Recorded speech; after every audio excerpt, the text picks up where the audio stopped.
Well, hey, you guys. Okay, have you ever planned for a big purchase and then when you finally go to buy the thing, you realize that there's an entire list of extra expenses that you totally forgot to consider? Like when you're buying your first house and then you realize, oh, there's closing costs and inspection fees and all of that too. Or maybe you saved up for a trip to New York City and you totally forgot about transportation. And you're like, oh my God, how are we gonna get from here to there? So buying a car is one of those for me because I can do my research and go in knowing, okay, this is the make and the model and the price point that I'm interested in, and even factor in, gas costs into my monthly budget. I did this for our Odyssey, our minivan. And I still forgot about the long list of other extra costs that goes into purchasing a vehicle, which is why I want to walk through 5 hidden expenses when buying a car so that you fully are prepared when the time is right for you.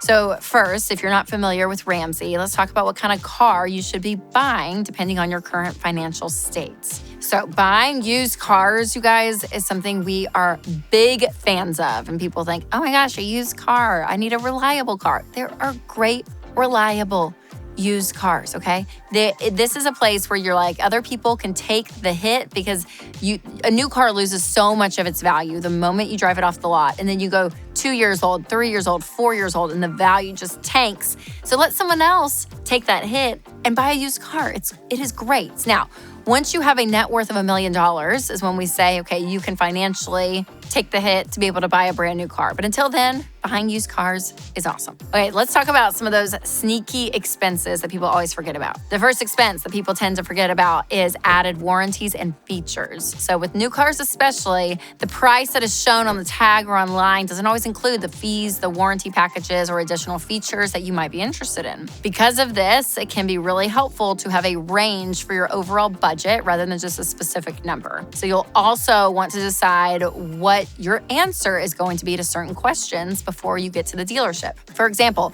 if you've made the choice to opt out of any of the add-ons, like special warranty, special waterproof pads for your floorboard, all of that, know that going in so that you can stand your ground when the guy in the showroom is trying to make all the signatures happen and get all this stuff added.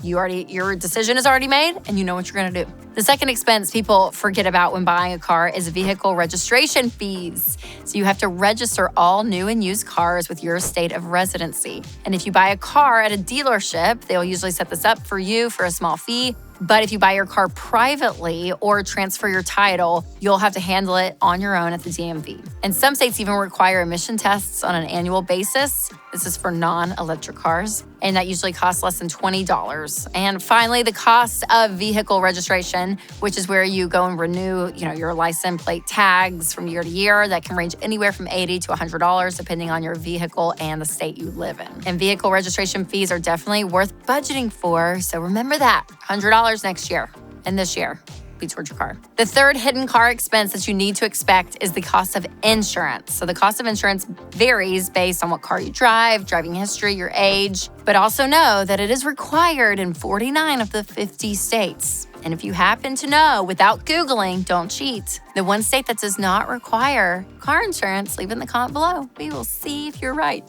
Now, as unlikely as it may seem, the last thing you want to do is find yourself in a 10-car pileup with no coverage. And I'm not trying to scare you, but I am trying to convince you that you need to be prepared. And car insurance is one of those things that it's really boring. You got to do it as an adult, but you got to do it. And the average insurance payment ranges from $50 to $150 per month. And shop around. You can check out Xander Insurance. They're a great place to start when it comes to bundling your home and your auto, if you own a house or rent a house. But again, regardless, make sure you know that you need to budget for insurance. The fourth car cost that most people forget about is maintenance and upkeep. Ugh, this is the worst. Can I just say that? I hate paying for this kind of stuff. But having a maintenance category in your budget is something that it really can be a game changer to have peace of mind knowing that you have money if or when your car breaks. And you obviously don't have to pay for an oil change and a new set of tires every single month, but those things can add up very quickly. I had to replace 2 tires on my car. And then our car battery went out in the minivan. Just terrible. Now, the best way to prepare for this is to gradually drop in a small amount in each paycheck. So again, that's a sinking fund. So when the maintenance cost comes, you're all prepared.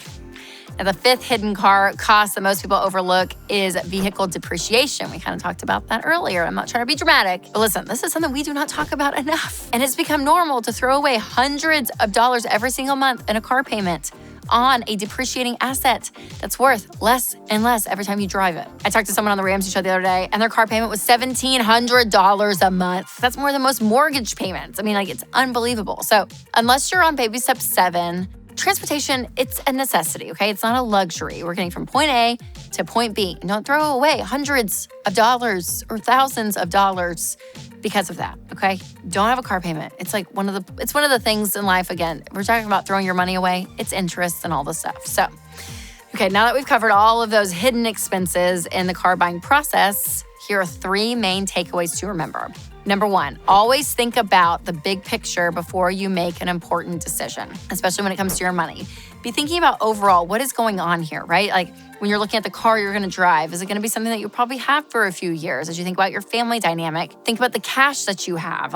Be looking at the future and know, hey, I'm going to look at my entire financial picture when I make this purchase. Number 2, prepare your budget by factoring in those 5 sneaky expenses. Make sure your emergency fund is secure before you bring a new vehicle into the mix. Now, for some people, their car just dies on baby step 2 and they're getting out of debt and they have to find something. The car, again, it is a necessity. It's getting you from point A to point B. And it's one of those things that we get so wrapped up in when it comes to our identity, kind of how we feel, our ego, and it gets us in a lot of financial trouble, okay? So make sure you have the cash to buy it. And again, I don't care if it is a crappy car, whatever it is, to avoid the car payment, that is key. And the last tip I would say is to find a car mentor to walk alongside you through this process, because car people, they love cars. They nerd out. They know exactly what's going on. They know makes and models, how to do things. My editor, David, might be one of these people. My husband, I would throw in this category too. But I'm not kidding. When you have somebody that's knowledgeable on something like cars,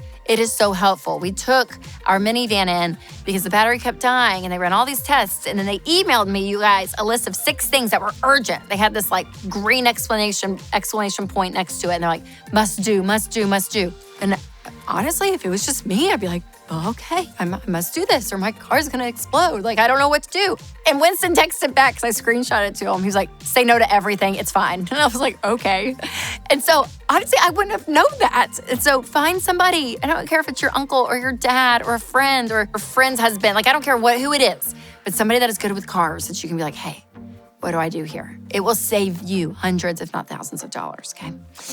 Now, finally, there are 2 resources that I cannot recommend enough when it comes to car buying: the EveryDollar app and the Ramsey Car Guide. So I'll leave a link to both of those in the description. And make sure to send this video to a friend who's maybe looking to buy a new car for themselves. And remember, you guys, to take control of your money and create a life you love.